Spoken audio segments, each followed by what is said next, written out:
Hidup tanpa beribadah. Seperti berlayar tanpa arah. Seperti berlabuh tanpa pijakan. Sungguh sangat menyedihkan. Manajemen adalah keefektifan dalam menaiki tangga kesuksesan. Kepemimpinan menentukan apakah tangga tersebut bersandar pada tembok yang kokoh. Sebagian masa depan kamu tergantung pada dengan siapa kamu bergaul. Anda bisa pensiun dari sebuah pekerjaan, tapi jangan pernah berhenti untuk membuat kontribusi yang sangat berarti dalam hidup. Biasakanlah untuk membaca. Pendekatan yang terbaik untuk mempertajam pikiranmu adalah membaca. Biasakanlah membaca sebelum tidur. Bagi otak, membaca itu ibarat olahraga bagi tubuh. Membaca itu dasar dari segalanya. Berikan penghargaan yang baik bagi orang lain yang bisa menghangatkan hatinya di 6 bulan musim hujan. Mengalah dan menurut dalam segala hal dapat menghilangkan jati diri. Bergiat ketika kamu sedang malas, adalah ujian sejati terhadap karaktermu. Kepercayaan adalah perekat kehidupan. Itu adalah bahan utama dalam melakukan komunikasi yang efektif. Itu adalah prinsip dasar yang mencakup semua hubungan. Kebimbangan kita adalah pengkhianat kita yang seringkali membuat kita kehilangan peluang menang karena takut mencobanya. Ketika kamu menunjukkan empati yang besar terhadap orang lain, energi negatif mereka menurun dan digantikan oleh energi yang positif. Itulah ketika kamu lebih kreatif dalam menyelesaikan masalah. Belajar bukanlah suatu kewajiban, tapi belajar adalah suatu kebutuhan. Setiap manusia punya 4 pemberian kesadaran diri, hati nurani, keinginan pribadi, dan pemikiran kreatif. Pemberian ini memberikan kita kebebasan manusia yang sesungguhnya, kekuatan untuk memilih, untuk merespon, untuk merubah. Kuncinya adalah bukan memprioritaskan apa yang ada di jadwal, tapi menjadwalkan prioritas itu. Pengusaha dan pimpinan bisnis memerlukan orang-orang yang mampu berpikir sendiri, yang mampu berinisiatif dan menemukan solusi dari permasalahan. Berhentilah menentukan tujuan hidup. Tujuan merupakan fantasi, terkecuali kamu memiliki rencana dasar untuk mencapainya. Jangan korbankan kebahagiaanmu di masa depan hanya demi kenikmatan semalam, kegembiraan akhir pekan. Pertimbangkanlah untuk melakukan sesuatu yang benar-benar tolol. Di antara stimulus dan respon, ada sebuah ruang di mana kita bisa memilih respon kita. Perbaharui dan kuatkan keempat dimensi kehidupan kuncimu, tubuh MU, otak MU, hati MU, jiwa MU. Laksanakan semuanya secara seimbang. Saya bukanlah sebuah produk dari keadaan saya. Saya adalah sebuah produk dari keputusan saya. Sesaat pilihan adalah saat kebenaran. Ini adalah titik pengujian karakter dan kompetensi kita. Jangan bersedih jika kamu tidak dihargai, tapi bersedihlah jika kamu tidak berharga lagi. Perasaan terpendam tidak pernah mati. Mereka terkubur hidup dan muncul belakangan dengan cara-cara yang lebih buruk. Ingat, kita bukanlah manusia yang mempunyai pengalaman spiritual. Kita adalah makhluk spiritual yang mempunyai pengalaman sebagai manusia. Kepemimpinan adalah sebuah pilihan, bukan sebuah posisi.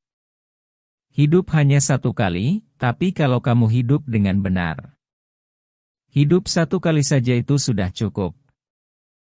Jangan pernah perlihatkan kesedihan kita di depan umum, karena itu tak akan pernah berguna. Jika ada satu hal yang pasti dalam bisnis, itu adalah ketidakpastian. Rasa hormat tidak selalu membawa persahabatan, tapi persahabatan tidak mungkin ada tanpa rasa hormat. Aku percaya pada konsep ini bahwa kamu belajar dengan mengajar. Cinta adalah sesuatu yang kulakukan, pengorbanan yang kau perbuat, pemberian dari dirimu, seperti seorang ibu yang melahirkan anaknya ke dunia. Jangan menunggu besok apa yang bisa kita kerjakan hari ini. Kadang kamu harus mendisiplinkan diri untuk melakukan hal-hal yang tidak suka kamu lakukan, karena apa yang kamu harapkan, akan kamu peroleh dari situ. Kita adalah apa yang selalu kita lakukan. Membuang waktu untuk melakukan hal yang tidak berguna dapat menghancurkan masa depanmu. Orang-orang yang reaktif lebih sering terpengaruh oleh kondisi lingkungan mereka. Mereka menemukan sumber eksternal untuk dipersalahkan atas tindakan mereka. Pada analisis yang terakhir, apa yang kita komunikasikan jauh lebih berpengaruh daripada sesuatu yang kita ucapkan atau kita lakukan. Salah satu kunci menuju kebahagiaan adalah ingatan yang buruk.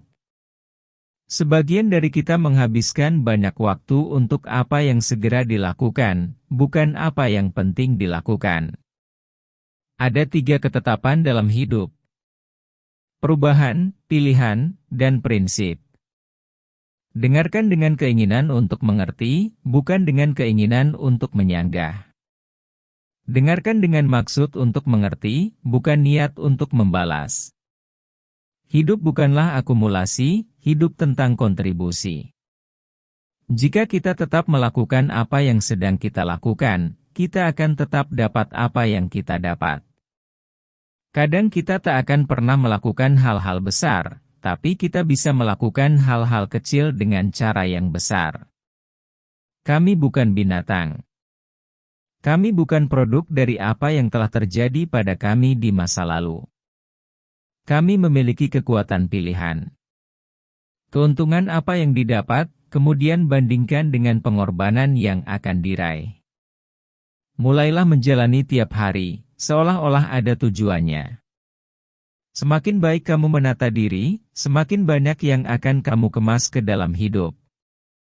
Temukanlah suara Anda dan inspirasi orang lain untuk menemukan suara mereka. Untuk apa sih kita hidup? Kalau bukan untuk saling menjadikan hidup tidak terlalu sulit bagi satu sama lain. Hidupkanlah imajinasimu, bukan sejarahmu. Jadilah versi kelas 1 dari dirimu sendiri, ketimbang versi kelas 2 dari orang lain. Kamu harus mengeluarkan isi hatimu, kalau tidak, mereka akan menggerogoti hatimu. Kepemimpinan adalah pilihan, bukan posisi. Kita perlu memiliki pemimpin bisnis yang hidup dengan prinsip-prinsip yang mendalam dan kuat. Melihat bahwa kita akan terus membuat kesalahan seumur hidup kita. Maka mengatakan bahwa kamu menyesal rasanya tidak buruk untuk dijadikan kebiasaan. Mulailah dengan akhir yang ada di pikiran. Saya adalah produk dari keputusan. Bukan produk dari keadaan saya. Tidak ada satupun sifat yang diberikan Tuhan kepada kita, yang tidak pernah berguna. Jika kita terus melakukan apa yang kita lakukan, kita akan terus mendapatkan apa yang kita dapatkan. Kita melihat dunia tidak seperti apa adanya, tetapi sebagaimana adanya kita. Kuncinya terletak bukan pada bagaimana Anda menghabiskan waktu, namun dalam menginvestasikan waktu Anda. Keinginan terdalam dari jiwa manusia harus diakui. Pekerjaan terpenting Anda selalu di depan Anda, tidak pernah di belakang Anda. Saya percaya pada konsep Anda belajar dengan mengajar.